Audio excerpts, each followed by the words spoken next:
The mountain air tasted like pine and regret when I first saw the house. My house now, according to the lawyer's crisp envelope that had arrived 3 weeks after Marcus's funeral. I stood at the edge of the gravel driveway, my second-hand Honda looking pathetic against the backdrop of timber and stone that rose 3 stories into the overcast sky. The lawyer had called it a modest mountain property. Modest. The word felt obscene here, where floor-to-ceiling windows reflected clouds like mirrors, where the wraparound deck could have hosted my entire apartment building. Marcus had never mentioned this place. Not in our 2 years of marriage, not in the bitter 6 months of divorce proceedings, not even in the final phone call where he'd slurred apologies I couldn't accept. The inheritance made no sense. We'd ended badly, me with a restraining order, him with a cocaine habit that had turned my gentle husband into a stranger who put holes in walls. The key felt heavy in my palm, iron and old-fashioned despite the house's modern lines. My fingers trembled as I approached the front door, and I hated myself for it. 28 years old and still jumping at shadows, still checking over my shoulder, still poor enough that inheriting anything felt like a cosmic joke. The lock turned with a smooth click that seemed too loud in the mountain silence. Inside, the air smelled wrong. Not musty or abandoned, but lived in. Cedar and something darker, leather, maybe whiskey, definitely masculine. The entryway opened into a great room with vaulted ceilings and a stone fireplace that could have swallowed me whole. Everything was clean, dust-free. The leather couch still held the impression of someone sitting there recently. My pulse quickened. The lawyer had said the property had been empty for months. I moved deeper into the house, my sneakers silent on the polished hardwood. The kitchen gleamed with stainless steel and black granite. A coffee mug sat in the sink, white porcelain with a small crack along the rim. I touched it with one finger, dry, but not dusty. "You're early." The voice came from behind me, and I spun so fast my hip slammed into the counter. Pain shot through my side, but it was nothing compared to the shock of seeing him. He stood in the doorway I'd just passed, impossibly tall in the frame, dressed in black slacks and a charcoal shirt with the sleeves rolled to his elbows. Dark hair, perfectly cut. A face that could have sold watches or cologne. Sharp jawline, dark eyes that seemed to calculate everything in a single glance. Young, maybe early 30s, but carrying himself with the kind of authority that made age irrelevant, and he was looking at me like he owned me. My voice came out strangled. "Who are you? This is my property." "Is it?" He moved into the kitchen with fluid grace, each step deliberate. No rushed movements, no aggression. Somehow that made it worse. Marcus's widow. Amelia, isn't it? The way he said my name, like he'd tasted it before, rolled it around, decided he liked the flavor, made my skin prickle. "How do you know my name?" I backed up until the counter pressed into my spine. "What are you doing here?" "I could ask you the same question." He reached past me, close enough that I caught his scent. Bergamot and something smoky. Expensive cologne that probably cost more than my rent. He opened a cabinet and pulled down 2 glasses. "But I already know the answer. The lawyer sent you the key. Told you this was yours now. Didn't mention the complications." "What complications?" He poured amber liquid from a crystal decanter into both glasses, then slid one across the granite toward me. I didn't touch it. Marcus owed me. His voice was quiet, almost gentle, which somehow made the words more menacing. "Substantially, this house was collateral. That's not... I inherited this legally. I have papers. I'm sure you do." He lifted his glass, watching me over the rim. Marcus was very good at paperwork, less good at honoring his debts. The room suddenly felt too small, the mountain silence outside too vast. No neighbors, no witnesses. Just me and this stranger, who moved through my inherited house like he belonged here more than I did. "I don't know anything about Marcus's debts," I said, trying to keep my voice steady. "We were divorced. Whatever he owed you has nothing to do with me." "Doesn't it?" He set down his glass with a soft click. "You accepted the inheritance. That comes with responsibilities, his debts, his mistakes." He paused, and something flickered in his dark eyes. Something that might have been amusement or might have been threat. "His widow. Ex-wife," I corrected sharply. "The paperwork says widow." He tilted his head slightly, studying me. Marcus died before the divorce was finalized. A technicality, perhaps, but an important one. Legally, you were still married. Legally, you inherit everything, including what he took from me. My mouth went dry. I don't have anything of yours, not yet. He moved closer, and I pressed harder against the counter, hating how small I felt, how trapped. He stopped just inside my personal space, close enough to touch, but he didn't. Just looked down at me with those calculating eyes. But you will. You're going to help me find it. I don't know what you're talking about. Marcus stole something from me 3 months before he died. Something irreplaceable. Something worth more than this house. More than his pathetic life. His voice stayed quiet, conversational. But there was steel underneath. He hid it here. And you're going to help me look. And if I refuse? The question hung in the air between us. He smiled then, and it didn't reach his eyes. You won't. He reached out slowly, giving me time to flinch away, but I forced myself to stay still, and picked up a strand of my hair between his fingers. The touch was feather-light, almost tender. You're alone here, Amelia. No family. No money. Working double shifts at that cafe downtown just to make rent on your studio apartment. Marcus left you nothing but debts in this house. You need this property. You need to sell it, start over, maybe finally finish that degree you abandoned. My blood turned to ice. How do you know? I know everything about you. He released my hair and stepped back, giving me space that somehow felt more threatening than his proximity. I know you take the bus because your car barely runs. I know you eat ramen 4 nights a week. I know you haven't spoken to your mother in 3 years because she blamed you for Marcus's problems. I know you're scared, tired, and desperate for a way out. Tears burned behind my eyes, but I refused to let them fall. You've been watching me. I've been protecting my interests. He picked up his glass again, swirled the liquid. Marcus was a problem that solved itself. But what he took from me is still missing. You're the key to finding it. I told you I don't know anything. Then we'll figure it out together. He moved toward the entryway, then paused and looked back at me. I'm staying here until we do. The guest house out back. You can have the main residence. Consider it a courtesy. You can't just... I can. The steel in his voice hardened. This property may be in your name now. But Marcus signed contracts long before he died. Contracts that give me certain rights. Push back, and my lawyers will tie this up in court for years. You'll spend everything you don't have fighting a battle you can't win. Or... He paused, letting the word dangle. You can cooperate. Help me find what's mine. And when this is over, you walk away with the house, free and clear. Your fresh start. Your escape. I wanted to scream, to run, to call the police. But standing there in that too-clean kitchen, wearing my threadbare jacket and clearance rack jeans, I knew he was right. I had no money for lawyers, no family to help, no options. How do I know you'll keep your word? I asked quietly. Something shifted in his expression. Approval, maybe, or respect. You don't. But what choice do you have? None. I had no choice at all, and we both knew it. He walked to the front door, his footsteps echoing in the vast space. My name is Dante, by the way, since we'll be living together for a while. He pulled out a phone, one of several I could see in his pocket, and answered a call I hadn't heard ring. Yes. She's here. No, it's handled. Stay on the perimeter. The perimeter. The word sent chills down my spine. He ended the call and looked back at me one more time. Get settled, Amelia. Unpack whatever you brought. We start searching tomorrow. Then, almost as an afterthought, don't try to leave. My security team is very thorough. The door closed behind him with a definitive click, and I was alone in my inherited house that suddenly felt less like salvation and more like a cage with invisible bars. I looked down at my hands and realized they were shaking.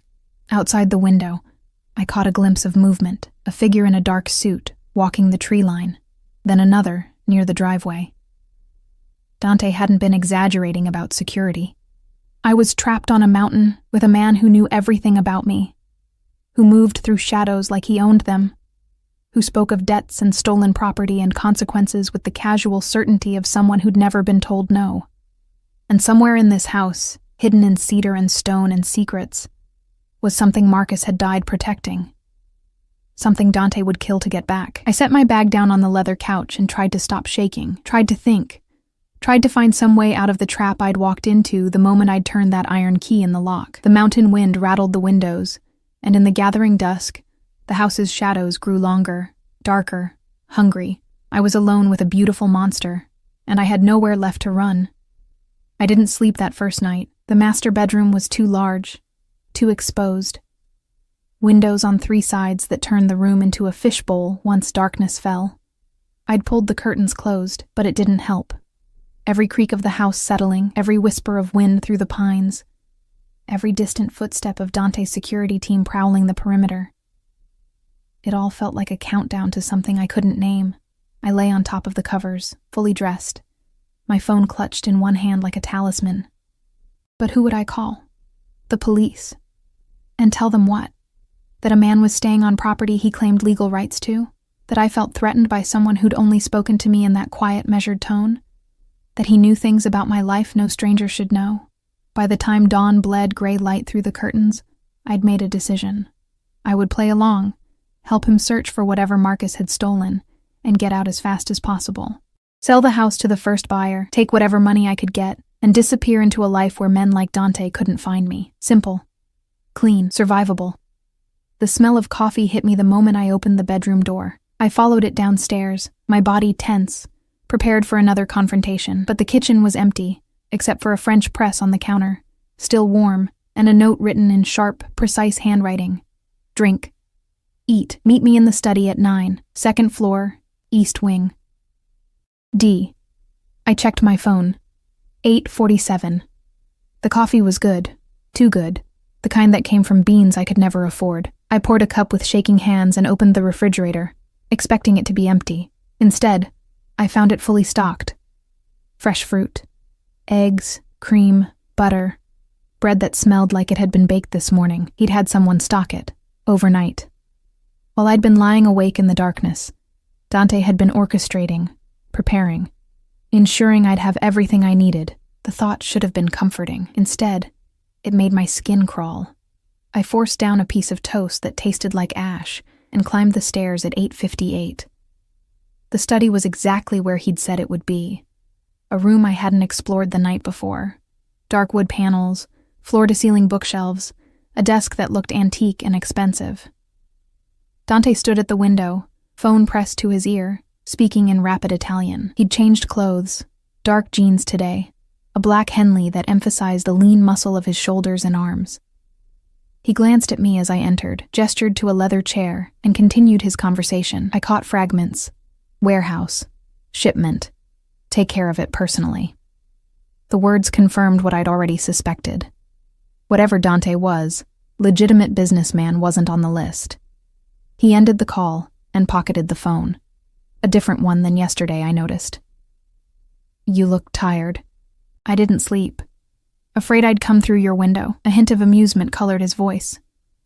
Should I be? He considered the question seriously, head tilted. No. When I come for you, Amelia, you'll invite me in. The certainty in his words, the casual arrogance, made heat flush my cheeks. I wouldn't hold your breath. We'll see. He moved to the desk and pulled out a thick folder. Marcus kept records. Not well, but enough. Before he died, he made several trips up here. Always alone, always brief. The last one was 2 days before his overdose. It wasn't... I stopped myself. Wasn't an overdose? Dante's dark eyes fixed on me. You think it was something else? I looked away. Marcus's death had been ruled accidental. Cocaine mixed with alcohol, cardiac arrest in his apartment. But there'd been things that didn't add up. The apartment had been too clean. Marcus was chaotic, messy. And he'd called me the night before, sober for the first time in months, saying he'd made a mistake and needed to fix it. I'd hung up on him. It doesn't matter, I said quietly. He's dead either way. It matters to me. Dante set the folder on the desk between us. Marcus was a courier, small time, mostly reliable. He moved packages for various clients, asked no questions, kept his mouth shut. Then 3 months ago, he got ambitious, thought he could steal from me and disappear. What did he take? Something that belongs to my family. Something with sentimental value that far exceeds its monetary worth. He paused. And something that, in the wrong hands, could destroy everything I've built. I studied his face, looking for cracks in the facade. You said you'd let me walk away when this is over. I did. Why should I believe you? Because if I wanted you dead, Amelia, you'd already be gone. He said it so simply, so matter-of-factly, that it took a moment for the words to register. You're useful alive. You knew Marcus. You understand how he thought. And whether you realize it or not, he left you clues. I haven't spoken to Marcus in almost a year. Yet he left you this house, in his will, drafted just 2 weeks before he died. Why? The question hung between us. I had no answer. Dante opened the folder and spread photographs across the desk, the house from different angles, the property boundaries marked in red. Outbuildings I hadn't noticed yesterday. A shed, a garage, the guest house where Dante was staying. We searched systematically, he said. Every room, every closet, every floorboard. Marcus hid something here. We're going to find it. We spent the next 6 hours tearing apart my inherited house. Dante was methodical, efficient, moving through spaces with the precision of someone who'd done this before. He checked behind picture frames, removed vent covers, tapped walls listening for hollow spaces. His security team, 3 men who never spoke, never smiled, just watched with dead eyes, brought equipment. Scanners, metal detectors, tools I couldn't name. I felt useless, following him from room to room, watching him dismantle my supposed inheritance piece by piece. Here, he handed me a box from the hall closet. Go through this. Look for anything unusual. The box contained Marcus's things. Old clothes, a watch, receipts, photos.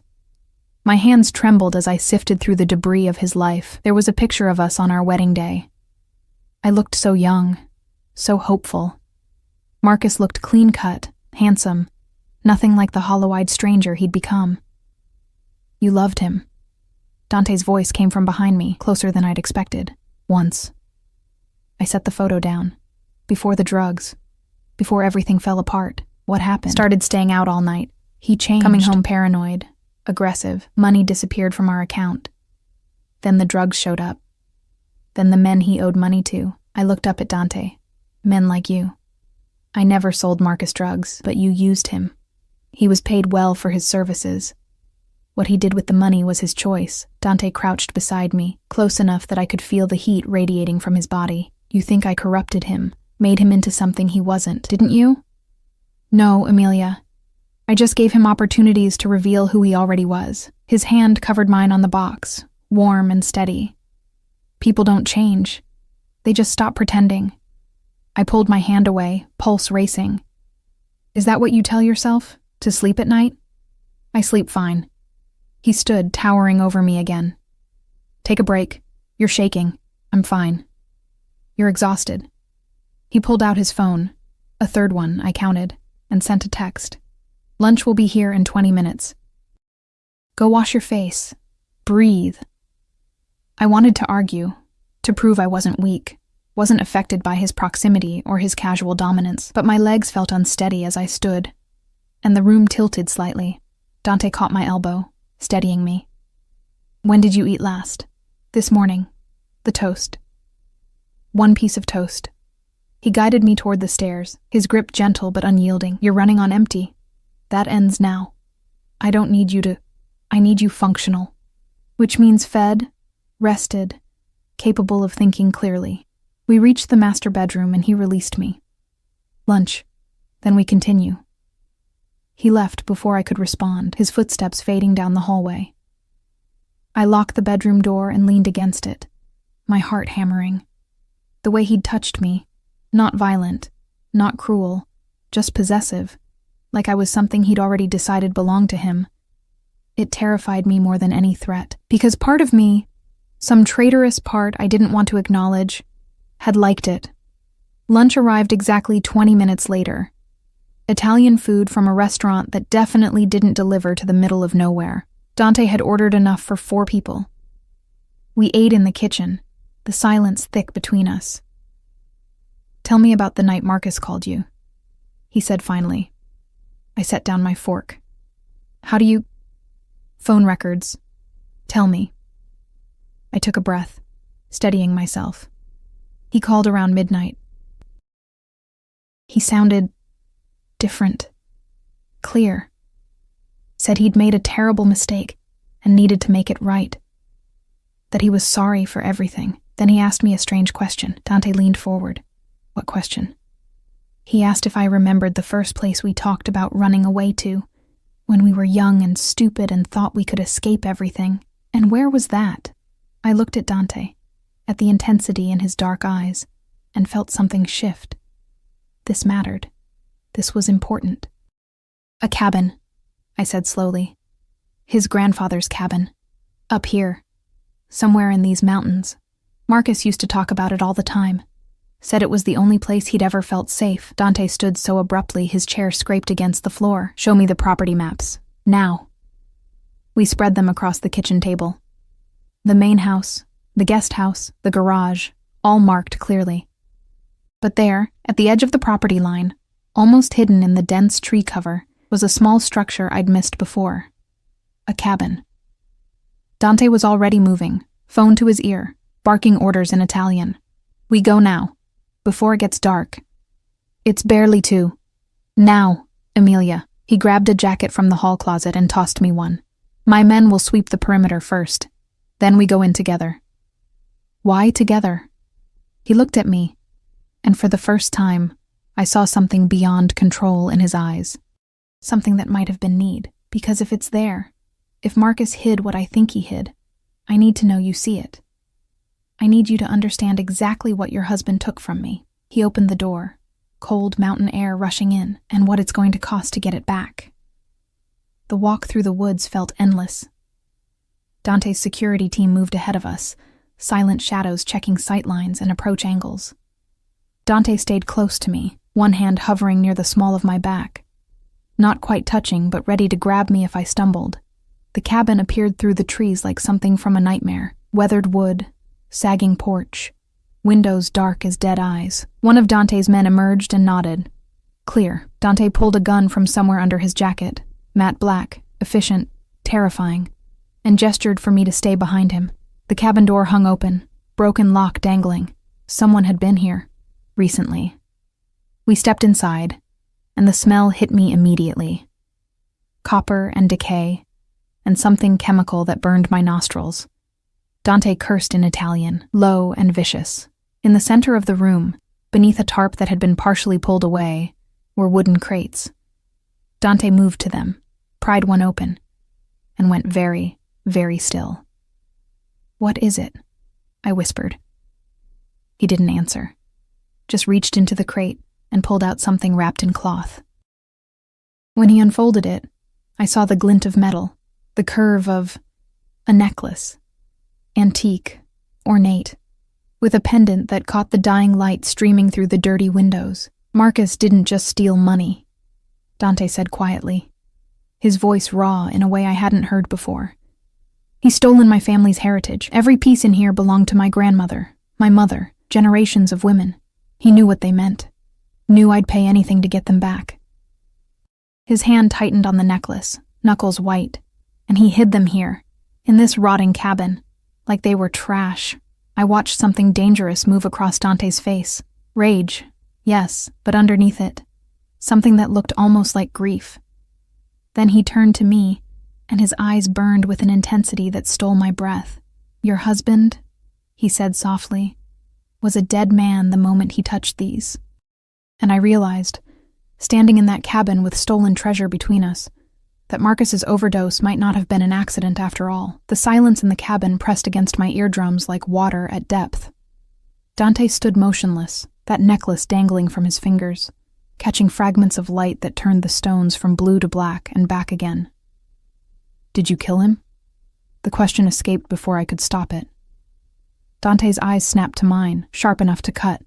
Would it matter if I had? Yes. My voice came out stronger than I felt. It would matter to me. He studied me for a long moment, then carefully rewrapped the necklace and placed it back in the crate. No, I didn't kill Marcus. He moved to another box, checking contents with methodical precision. But I would have, if he'd lived long enough for me to find him. The honesty was more chilling than any lie could have been. Someone else got to him first, Dante continued, his voice taking on that quiet, dangerous quality I was beginning to recognize. Someone who wanted these pieces badly enough to eliminate the middleman. Marcus was sloppy at the end, paranoid, using too much of his own product, making mistakes. He became a liability. To who? That's what I'm going to find out. He straightened, pulling out his phone, the fourth different one I'd seen him use. And you're going to help me. I've helped enough. You have what you wanted. We had a deal. The deal was you helped me find what Marcus took. He moved toward me, each step deliberate, and I backed up until my spine hit the cabin wall. But finding it isn't enough anymore. Someone else knew about this location. Someone else has been here. He braced one arm against the wall beside my head, leaning in close enough that I could see flecks of gold in his dark eyes. Which means someone else knew Marcus was working for me, knew what he stole. Knows about you. My mouth went dry. What are you talking about? You inherited this property 3 weeks ago. The lawyer sent you the information. You didn't come immediately. You waited, saved money, arranged time off work. Anyone watching you would know exactly when you'd arrive. His free hand came up, fingers ghosting along my jawline without quite touching. Someone wanted me to find these pieces. Wanted me here, distracted, looking in the wrong direction while they make their real move. That's paranoid. That's survival. He dropped his hand and stepped back, but the intensity in his gaze never wavered. In my world, Emilia, paranoia keeps you breathing, trust gets you buried. He turned to his security team, rattling off instructions in Italian. They began carefully loading the crates, handling each piece like the precious artifact it was. Dante made several calls, his voice low and urgent, switching between Italian and English with fluid ease. I watched him work, watched him command, and felt the trap close tighter around me. We're moving you, he said when he finally ended his calls. Tonight, the main house isn't secure enough. Moving me where? Somewhere safe, somewhere no one will think to look. He gestured toward the door. My men will pack your things. We leave in an hour. You can't just... I can and I am. He moved close again, and this time there was something almost gentle in his expression. Listen to me very carefully. If someone killed Marcus to cover their tracks, and if they know about you, then you're not safe here. You're not safe anywhere I'm not. This is insane. I should just go to the police and tell them what? That your ex-husband stole from a man you can't prove exists? That you're being threatened by someone with no criminal record who owns legitimate businesses across 3 states? He shook his head. My lawyers would have you painted as mentally unstable before you finished giving your statement. And while you're sitting in some police station trying to convince skeptical cops that you're in danger, whoever killed Marcus would have all the time they need to get to you. So what? I just trust you? Let you take me somewhere isolated while your men pack up stolen jewelry? Not stolen. Recovered. His jaw tightened. These pieces belong to my family. Marcus was the thief. I'm simply taking back what's mine. Like you're taking me? The words hung between us, sharp and accusatory. Dante's expression shifted, something dark and possessive flickering across his features, before he controlled it. You were mine the moment you turned that key in the lock, he said quietly. You just didn't know it yet. The casual certainty in his voice, the absolute ownership implied in those words, should have terrified me. Should have sent me running despite the security team, despite the isolation, despite everything. Instead, my traitorous body responded with a flush of heat that had nothing to do with fear. He saw it. Of course he saw it. Those calculating eyes missed nothing. 1 hour, he repeated, his voice dropping lower. Pack light. Bring anything you can't live without. Everything else stays. Then he walked out of the cabin, leaving me trembling against the wall, hating him and hating myself more for the way my pulse raced every time he came near. The next hour passed in a blur of controlled chaos. Dante's men moved through the main house with practiced efficiency, packing the jewelry into reinforced cases, sweeping for surveillance devices, checking sightlines and approach angles. I threw clothes into a duffel bag with shaking hands, my mind racing through impossible scenarios. I could run, steal one of the cars, drive down the mountain before anyone noticed. But Dante's security was everywhere. And even if I made it to the main road, where would I go? Back to my studio apartment where anyone could find me. To friends I hadn't spoken to in months because Marcus's chaos had consumed everything. I had nowhere to run, no one to call, no resources beyond the few $100s in my checking account. Dante had been right about that too. I was trapped by my own poverty, my own isolation, my own bad choices that had led me to Marcus in the first place. Ready? Dante appeared in the bedroom doorway. He'd changed again. Dark tactical pants, a fitted black shirt, a leather jacket that probably cost more than my car. He looked like he'd stepped out of a crime thriller, beautiful and dangerous and entirely too comfortable with weapons and violence. Do I have a choice? No. He took my duffel bag, slinging it over his shoulder like it weighed nothing. But I'll pretend you do, if it makes you feel better. You're not even going to lie to me. Pretend this is for my own good? It is for your own good, but I've never been good at pretending. He gestured toward the stairs, the cars waiting. The vehicle was exactly what I'd expected. A black SUV with tinted windows, reinforced panels, and enough luxury interior to make my entire apartment look like a cardboard box. 2 of Dante's men sat in the front seat, silent and alert. Dante guided me into the back, his hand on my lower back again in that proprietary way that made my skin prickle. He slid in beside me, close enough that his thigh pressed against mine in the confined space. Where are we going? I asked, as the SUV pulled away from the house. A place I own, secure, off the grid. He pulled out yet another phone and began typing. You'll be safe there while I handle the situation. Handle the situation. You mean find whoever killed Marcus? Among other things. He glanced at me, and something in his expression softened fractionally. You look terrified. I am terrified. You've kidnapped me. Protected you. There's a difference. Not from where I'm sitting. He considered this, then reached over and took my hand. The gesture was so unexpected, so gentle compared to everything else, that I froze. His thumb traced circles on my palm, slow and hypnotic.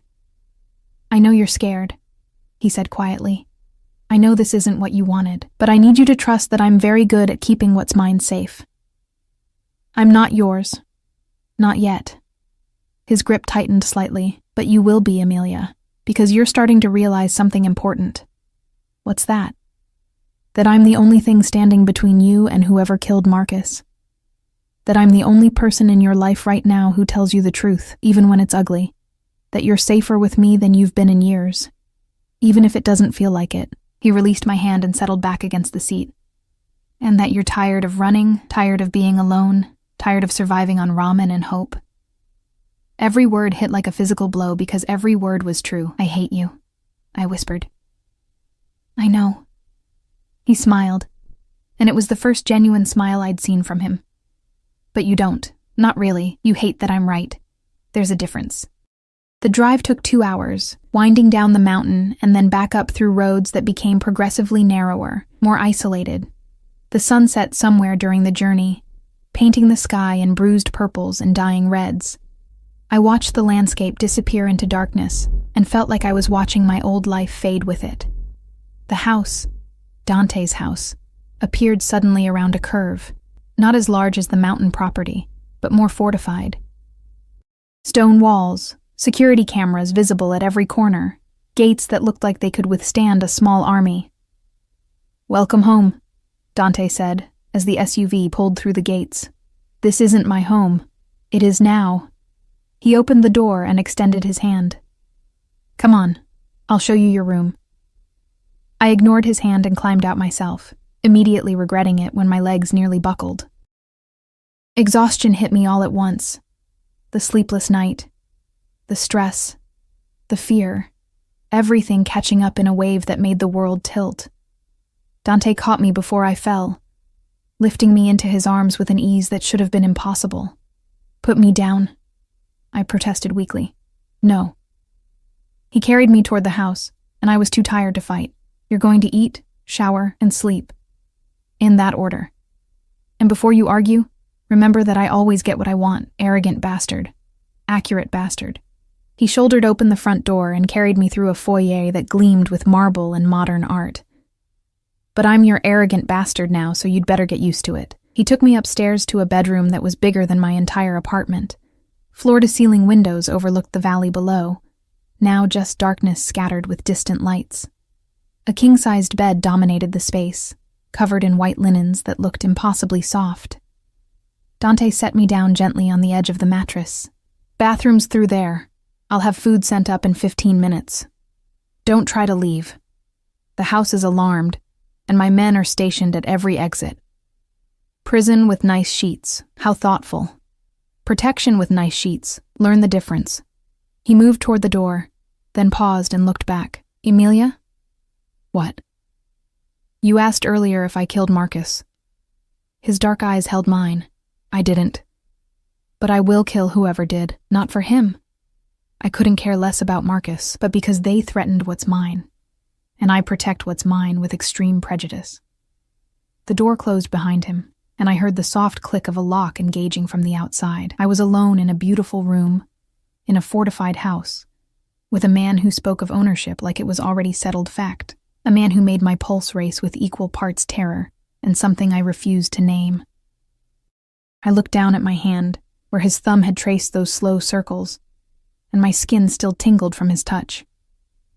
Outside the window, night had swallowed the valley completely, leaving nothing but darkness and the reflection of my own frightened face staring back at me. Somewhere out there, Marcus's killer was moving, planning, hunting, and inside these walls, Dante was hunting them back. I was caught between predators, and I had no idea which one would devour me first. The thought should have been terrifying. Instead, as I lay back on sheets that smelled like bergamot and smoke, I realized with sick certainty that part of me was already hoping it would be him. I woke to sunlight streaming through unfamiliar windows and the smell of coffee that didn't come from a cheap drip machine. For a moment, I forgot where I was. Then memory crashed back. The cabin, the jewelry, Dante's hand on mine in the SUV, his declaration of ownership that should have repulsed me but instead left me feeling strangely anchored. The bedroom door stood open. I hadn't heard it unlock. I found clothes laid out on a chair near the bathroom. Designer jeans in exactly my size. A cashmere sweater softer than anything I'd ever owned. Undergarments still wrapped in tissue paper. Everything fit perfectly, because of course it did. Dante knew my size the same way he knew everything else about my life. The surveillance should have horrified me. Instead, as I pulled on clothes that actually fit instead of hanging loose from too many skipped meals, I felt something dangerously close to gratitude. I hated myself for it. Downstairs, I followed the coffee smell to a kitchen that belonged in an architectural magazine. All glass and steel and granite, with windows overlooking a valley that stretched for miles. Dante stood at the counter, phone pressed to his ear, dressed in dark slacks and a white shirt with the sleeves rolled up. He looked like he'd stepped out of an executive boardroom, except for the gun I could see holstered at his hip. He saw me and ended his call immediately. You slept. Not a question. A statement of fact, like he'd been monitoring me even unconscious. I was exhausted. I moved to the coffee pot, needing something to do with my hands. Nice prison you have here. It's not a prison if you're being kept safe. He pulled out a chair at the kitchen island. Sit. Breakfast will be ready in a minute. I can make my own. Sit. Emilia. The steel in his voice left no room for argument. I sat, and within moments, a woman appeared from somewhere in the house with a plate of eggs, bacon, fresh fruit, and pastries that looked like they'd been baked this morning. She set it in front of me without a word and disappeared again. You have staff, I said stupidly. I have people who ensure my life runs smoothly. Dante poured himself coffee and leaned against the counter, watching me with that intense focus that made me feel like a specimen under glass. Eat. I picked up a fork, my hand steadier than yesterday. What happens now? Now I find out who killed Marcus and who knew about the jewelry. He pulled out his phone, I'd lost count of which one, and showed me a photograph. Recognize him. The man in the photo was older, maybe 50s, with the kind of face that spoke of too many late nights and bad decisions. Something about him tickled at the edge of memory. I don't know. Maybe. I studied the image closer. Marcus had a lot of friends I never met. People he worked with, His name is Victor Rossi. He runs operations for the Calabrese family out of Chicago. Dante swiped to another photo, this one showing Victor in conversation with someone whose face was obscured. He was in the area 2 weeks ago, right around the time Marcus's lawyer would have sent you the inheritance papers. You think he killed Marcus? I think he was there when Marcus died. Whether he pulled the trigger himself or just watched. Dante shrugged, the gesture elegant and dismissive. Either way, he's involved. And he's coming for what's left. What's left? Dante's eyes locked on mine. You. The word hung in the air between us, heavy with implication. I don't understand, I said quietly. I'm nobody. I don't know anything. Marcus and I barely spoke for months before he died, but you inherited his property, his accounts, his records. Dante set down his phone and moved closer, pulling out the chair beside me. And more importantly, you're his widow, which means legally, you have claim to anything he possessed, including things Victor believes belong to him. Like what? Information, codes, account numbers. He reached out and tucked a strand of hair behind my ear, the gesture intimate and possessive. Marcus was sloppy, but he wasn't stupid. He would have kept insurance, proof of who hired him, what they wanted, where the money went. That information makes you valuable, and valuable things attract dangerous attention. My appetite vanished. I set down my fork with a trembling hand. So I'm bait. No. His hand cupped my cheek, thumb brushing my cheekbone. You're protected. There's a difference. Victor wants what Marcus had. I'm going to let him think he can get to it through you. And when he makes his move, the smile that crossed Dante's face was beautiful and terrible. I'll be waiting. You're using me. I'm keeping you alive. His thumb traced my lower lip, and I stopped breathing. Anyone else would have killed you already, Amelia, just to tie up loose ends. But I don't waste useful things. And you're very useful to me, because of what I might know, among other reasons. His dark eyes dropped to my mouth, and heat flooded through me. You're starting to understand how this works. What works? Power. Protection. The way we take care of what belongs to us. He stood abruptly, breaking the spell. I have meetings today. You'll stay here. My security team knows you're not to leave the grounds. The house is fully stocked. Help yourself to anything you need. There's a library on the second floor, a gym in the basement, a pool out back, a gilded cage, the most comfortable one you've ever been in. He picked up his jacket from where it hung over a chair. I'll be back tonight. We'll have dinner. You can ask me all the questions I see burning in those scared eyes. I'm not scared of you. Liar. He leaned down, his mouth so close to my ear I could feel his breath. But you're not scared enough. That's what makes you interesting. Then he was gone, leaving me alone in that beautiful kitchen with half-eaten breakfast and a pulse that wouldn't slow down. The day stretched endlessly. I explored the house because there was nothing else to do. Room after room of expensive furniture and original art, and the kind of quiet that came from thick walls and isolation. I found the library Dante had mentioned, shelves packed with books in multiple languages. First editions. Rare volumes. A collection that spoke of old money and careful curation. I pulled out a leather-bound copy of Dante's Inferno and almost laughed at the irony. Of course he'd have this. Of course he'd name himself after the poet who'd written about hell. I read until my eyes hurt, trying to lose myself in Italian poetry I could barely understand. But my mind kept drifting to Dante's hands on my face, his thumb on my lip, the casual way he'd claimed ownership like it was already decided. The sun was setting when I heard voices from downstairs, male, speaking rapid Italian. I moved to the top of the stairs and listened, catching fragments. Victor, warehouse tomorrow night. Trap, then Dante's voice, quiet and deadly. She stays here. No one gets close to her. Anyone tries. You have permission to eliminate them. Me. He was talking about me. I retreated to the bedroom before anyone saw me eavesdropping, my heart hammering. Tomorrow night. Whatever was coming, it was happening soon. Dinner appeared on a tray at 7, more food than I could possibly eat, perfectly prepared. I picked at it while sitting on the bed, watching darkness swallow the valley below. Security lights dotted the perimeter, and occasionally I'd catch glimpses of Dante's men patrolling. He'd meant what he said about protection. This wasn't just a house, it was a fortress. Dante appeared in my doorway at 9, loosening his tie with one hand while scrolling through his phone with the other. He looked tired for the first time since I'd met him. Shadows under his eyes, tension in his shoulders. Long day? I asked before I could stop myself. Productive day. He pocketed his phone and studied me. You've been thinking too much. I can see it on your face. You told your men to kill anyone who gets close to me. You were listening. A hint of approval colored his voice. Good, you're learning to pay attention. Is Victor coming here? Not here, but soon. Dante moved into the room, shedding his jacket and tossing it over a chair. I'm moving up the timeline. Tomorrow night, we're going to give him what he wants. Which is? You. He saw my expression and held up a hand. Relax. You'll be wired, surrounded by my best men, and I'll be close enough to put a bullet in anyone who breathes wrong. But Victor needs to believe he's gotten to you. Needs to think he's won. And then what? Then I find out what he knows about Marcus's death. Find out who else is involved. Find out if there are more pieces of my family's history scattered across criminal networks. He sat on the edge of the bed, close enough to touch. And then I end him.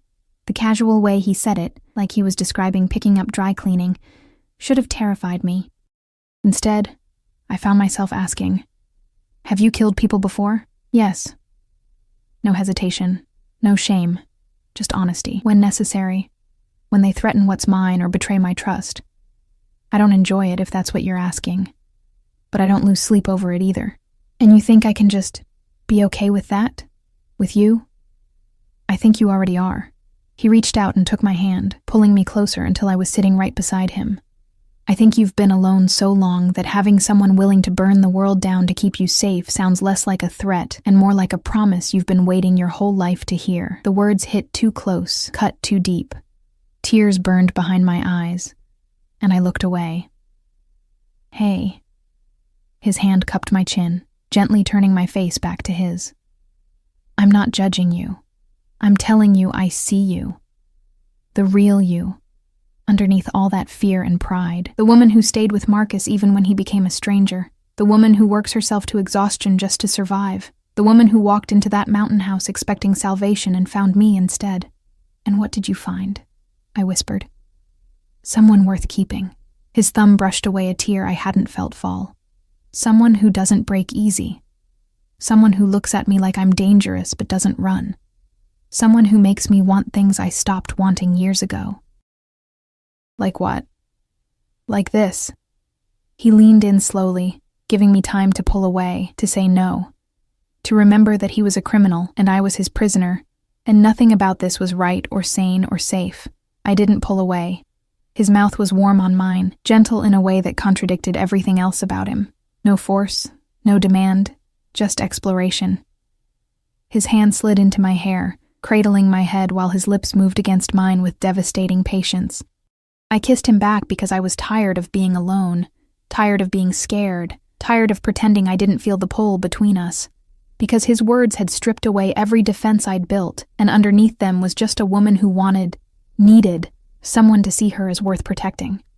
When he finally pulled back, his dark eyes searched mine. Tell me to stop. I can't. Tell me you don't want this. I can't do that either. Amelia, something almost like pain crossed his face. If we do this, if I make you mine completely, there's no going back. I don't share. I don't let go. You become part of my world, my life, my every decision. You understand what that means? It means I stop running, stop being alone, stop pretending I can survive on my own when we both know I'm drowning. I touched his face, feeling the stubble along his jaw. It means I choose the devil I know over the one that killed Marcus. I'm not a devil. I'm worse. But his hands pulled me closer, settling me against him. Devils eventually let you go. I won't. Promise? The word came out broken, desperate, revealing everything I'd tried to hide.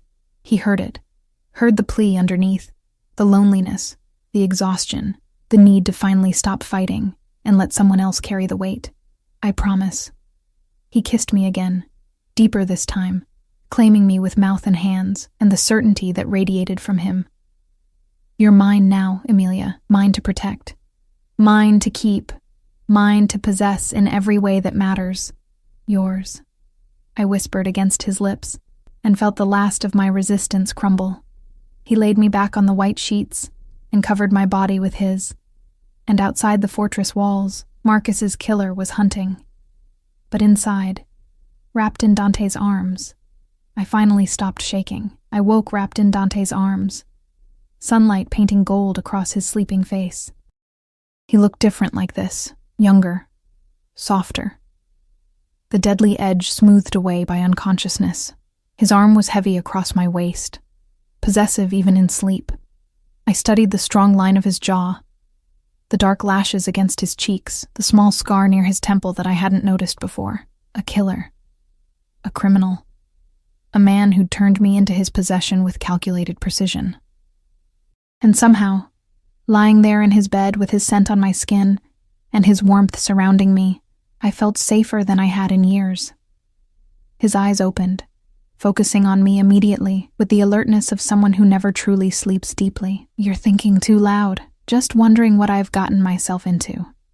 Me. You've gotten into me. He pulled me closer, kissing my forehead with surprising tenderness. No regrets? Ask me after tonight. I traced the scar near his temple. What happened here? Knife fight. I was 19 and stupid. He caught my hand, pressed it to his lips. Still have the scar to remind me that arrogance gets you cut, and yet you're still arrogant. I learned to be better at it. He sat up, muscles shifting under skin, and reached for his phone on the nightstand. 3 messages appeared on the screen, and his expression hardened. Victor's moving faster than expected. We need to accelerate the timeline. Fear spiked through me. How fast? Tonight. He knows you're here. Probably has had surveillance on the property for days. Dante's jaw tightened, which means he's desperate. Desperate men make mistakes, and I'm going to exploit every single one. He climbed out of bed, already shifting back into the dangerous man who commanded empires. Watching him dress was like watching someone put on armor, each piece of clothing another layer of control, until the vulnerable man who'd held me was buried under the calculating predator. What do I need to do? I asked. Exactly what I tell you, when I tell you, without question. He turned to face me, and his eyes were hard. Lives depend on your obedience tonight, Emilia. Mine, yours, my men's. You hesitate, you question, you panic. People die, understand? I nodded, throat tight. Say it. I understand. Good. He moved to the closet and pulled out a dress I hadn't seen before. Deep, emerald green, elegant and expensive. Wear this. Do your hair, your makeup. You're going to look like someone worth taking. The day crawled by in agonizing slowness. Dante disappeared into his office with his security team, planning and coordinating with the precision of a general preparing for battle. I bathed, dressed, made myself beautiful with cosmetics that had appeared in the bathroom like everything else. Already there, already anticipated. The woman in the mirror looked like someone else. Someone polished and expensive, wearing a dress that hugged every curve and heels that made my legs look impossibly long. I barely recognized her. Dante found me standing there, staring at my reflection. He came up behind me, hands settling on my waist, and met my eyes in the mirror. Perfect. He kissed my neck, just below my ear. Victor won't be able to resist, and if something goes wrong, it won't. Absolute certainty. I've done this 100 times, Kara. I know every move, every angle, every possible outcome. You're safe because I say you're safe.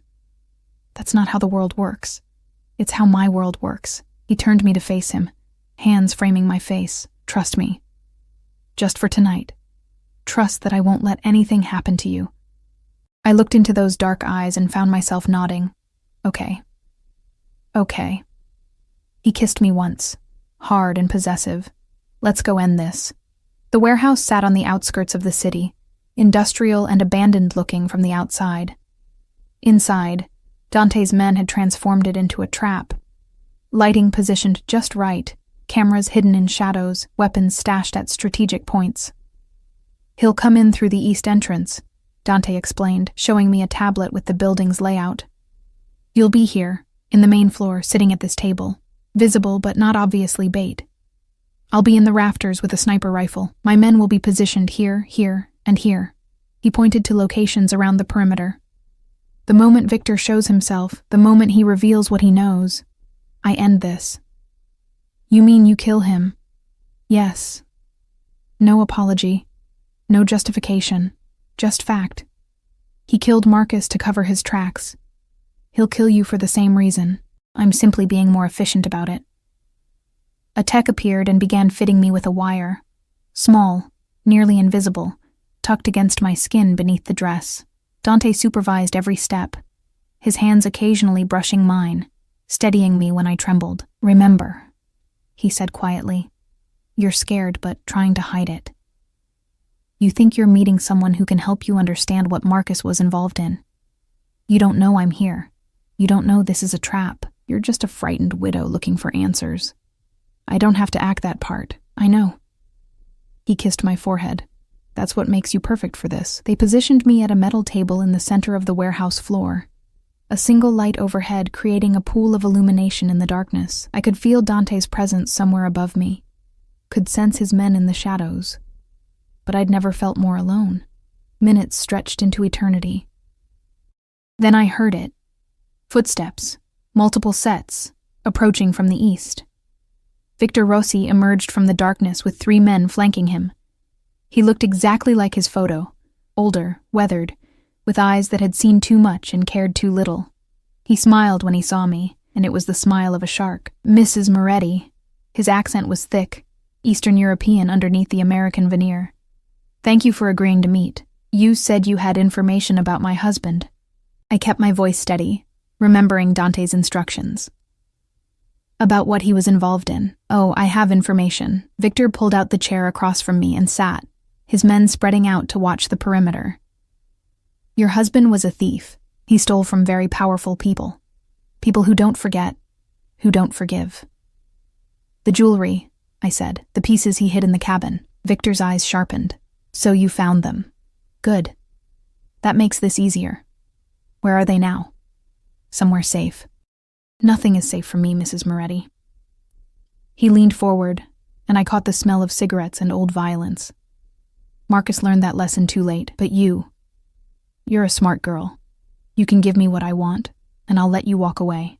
Start over somewhere new, forget any of this ever happened. And if I refuse, then you join your husband in the ground. He said it casually, like discussing the weather. He made a mistake, thinking he could hide from me. Thinking that pitiful mountain house would protect him. I found him easy enough, made his overdose look accidental enough. No one asked questions about a junkie dying alone in his apartment. My blood ran cold. You killed him. I eliminated a problem. Victor shrugged. Just like I'll eliminate you, unless you're smarter than he was. Now, the jewelry. Where is it? I don't have it. Then who does? I do. Dante's voice rang out from above, and Victor's head snapped up. But it was too late. Red laser dots appeared on Victor's chest, his forehead, his throat, 3 sniper rifles from 3 different angles. Victor's men reached for weapons, but Dante's security team emerged from the shadows faster. The warehouse exploded with movement, shouting, the sound of bodies hitting concrete, weapons being disarmed with brutal efficiency. Victor remained frozen, staring up at where Dante descended from the rafters with inhuman grace, rifle slung across his back, handgun drawn and pointed directly at Victor's head. Hello, Victor. Dante's voice was pleasant, almost friendly. Thank you for confessing to Marcus's murder. My lawyers will enjoy presenting that recording in court, along with the video footage from 6 different angles. Victor's face went white. Dante. I didn't know. The girl, she's nothing, she's mine. Dante moved to stand behind my chair, one hand settling on my shoulder. The touch was possessive, protective, absolute. Which means you just threatened my property, my future, my family. Family. Victor's eyes widened. You're protecting her? She's just some broke waitress, nothing special. Special enough that I'll paint these walls with your blood if you finish that sentence. Dante's grip on my shoulder tightened slightly. You killed Marcus to hide your involvement in stealing my family's jewelry. You thought you could eliminate the evidence and claim the pieces for yourself. But you made 2 mistakes, Victor. What mistakes? First, to hide your involvement in stealing my family's jewelry. You thought you could eliminate the evidence and claim the pieces for yourself. But you made 2 mistakes, Victor. What mistakes? First, you underestimated how much I care about what's mine. Not just the jewelry, though I'll be taking that back along with interest for the disrespect. But this woman. My woman. You threatened her, which means you threatened me. And the second mistake? Victor asked, though he looked like he already knew the answer. You confessed to murder on camera, surrounded by witnesses. Dante smiled, and it was the most terrifying expression I'd ever seen. My lawyers will have this case wrapped up in 48 hours. You'll spend the rest of your miserable life in a federal prison, watching your empire crumble while I dismantle everything you've built. Your associates, your assets, your reputation, all of it. Gone. Victor lunged from his chair, reaching for a weapon I hadn't seen, but Dante was faster. A single shot rang out, and Victor collapsed back into the chair, clutching his shoulder and screaming. That was for Marcus, Dante said quietly. Not because I cared about him, but because his death brought complications I didn't need. And I hate complications. Police sirens wailed in the distance, growing closer. Dante had planned this too, ensured the authorities would arrive at exactly the right moment, would find exactly what he wanted them to find. Take him, Dante ordered his men, who efficiently zip-tied Victor and his associates. And make sure the evidence package reaches Detective Morrison. He'll appreciate the gift. Then Dante turned to me, his expression softening as he helped me to my feet. It's over. You're safe now. I looked at Victor, bleeding and broken, at the police lights flashing through the warehouse windows, at Dante's men moving with military precision. You orchestrated everything from the beginning. From the moment Marcus died, yes. I knew someone had killed him. Knew they'd eventually come for you. I simply accelerated the timeline and controlled the variables. He cupped my face in his hands, including you. I should hate you for that, but you don't. Not a question. He knew. He'd always known. No, I admitted. I don't. The police flooded the warehouse, and Dante smoothly transitioned into the role of concerned citizen who'd helped solve a murder. He was charming, credible, presenting evidence with the polish of someone who'd done this before. The detective in charge, Morrison, apparently already on Dante's payroll, took everything with practiced efficiency. Within 2 hours, Victor was in custody, charged with murder, theft, and 6 other crimes. The jewelry was officially recovered and returned to its rightful owner. And I was escorted to Dante's waiting SUV, wrapped in a blanket despite the warm night, while he finalized details with the authorities. You okay? One of Dante's men asked, the first time any of them had spoken directly to me. I think so. Boss really cares about you. Never seen him like this before. The man smiled slightly. You're good for him. Makes him almost human. Before I could respond, Dante appeared and slid into the SUV beside me, pulling me against his chest. Let's go home. Home. The fortress that had been my prison had become something else. Sanctuary, refuge, the place where I belonged. The drive back was silent, Dante's arms around me, his heartbeat steady beneath my ear. I should have been processing everything, the danger, the violence, the casual way he'd destroyed Victor, but all I could think about was how safe I felt, how right this was, how completely I'd surrendered to the dangerous man holding me. What happens now? I asked as we pulled through the security gates. Now. Dante tilted my chin up, his dark eyes meeting mine. Now I marry you. Make this official. Make sure everyone knows you're untouchable because you're mine. We sell the mountain house or keep it as a vacation property. Your choice. I set you up with whatever life you want. Finish your degree, open a business, do nothing but read in my library all day, whatever makes you happy. And in return, you stay. You're mine. You trust me to protect you, provide for you, build a life with you. His thumb brushed my lip. You let me love you the only way I know how. Obsessively, possessively, completely. That's not normal. Nothing about us is normal, Kara. Normal is what you had with Marcus. Safe, predictable, ultimately destructive. What I'm offering is dangerous, intense, and absolutely permanent. He leaned in, his mouth a breath away from mine. So tell me, do you want normal, or do you want me?